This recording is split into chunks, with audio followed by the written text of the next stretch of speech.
সম্মানিত শ্রোতাবৃন্দগণ, শিক্ষা মানব জীবন কতটা প্রয়োজন হলে মহান আল্লাহ অন্য কোনো বিধানের আদেশ না দিয়ে প্রথমে শিক্ষার আদেশ দেন।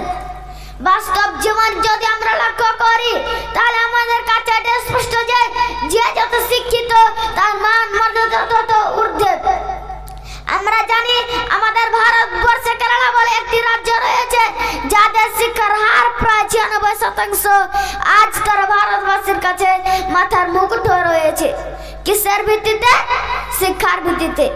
সম্মানিত উপস্থিতি, সুশিক্ষা মানব জীবনে কতটা প্রয়োজন ও কল্যাণকামী যার ভিত্তিতে নবী সাল্লাল্লাহু আলাইহি সাল্লাম আমাদের স্পষ্ট ভাষায় বলেছেন, তলাবুল ইলমি ফরিজাতুন আলা কুল্লি মুসলিম। প্রত্যেক মুসলমানদের জন্য শিক্ষা অর্জন করা ফরজ ও বাধ্যতামূলক। আজকে আমরা যদি আমাদের সোসাইটির দিকে লক্ষ্য করি তাহলে আমাদের কাছে এটা স্পষ্ট যে আজ আমরা পারলৌকিক শিক্ষা থেকে দূরে সরার কারণে সমাজ এত কলুষিত হয়েছে যে এমন একটা কার্যকলাপ দেখতে পাচ্ছি না যেটা শরিয়ত অ্যাকসেপ্ট করছে। পক্ষান্তরে পার্থিব শিক্ষাকেও পরিত্যাগ করেছি, যার ভিত্তিতে আজ আমরা অন্যের দাসত্বে রূপান্তরিত হয়েছি।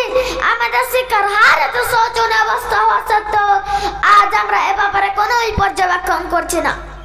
আমাদের যেন এরকম দুর্দশা হয় যার কারণে মহান আল্লাহ আমাদেরকে বিভিন্ন ভাবে ইঙ্গিত করে বলেন, কুল হাল ইয়াস্তাবিল্লাযীনা ইয়া'লামুনা ওয়াল্লাযীনা ইয়া'লামুন ইন্নামা তাযাক্কারুল উলুল আলবাব। হে নবী সাল্লাল্লাহু আলাইহি সাল্লাম, আপনি বলে দেন যারা জানে এবং যারা জানে না তারা কি কখনো সমান? না, তারা কখনো সমান হতে পারে না।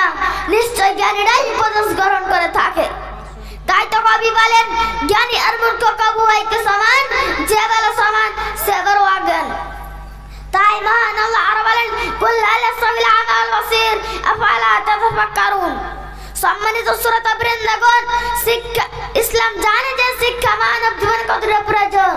তাই মহান আল্লাহ একজন চক্ষুবান ব্যক্তি আর একজন চক্ষুহীনের রাত এবং দিনের দৃষ্টান্ত উপস্থাপন করে বলেন, এরা কখনো সমান হতে পারে না, তেমনি শিক্ষিত আর অশিক্ষিত কখনো সমান হতে পারে না।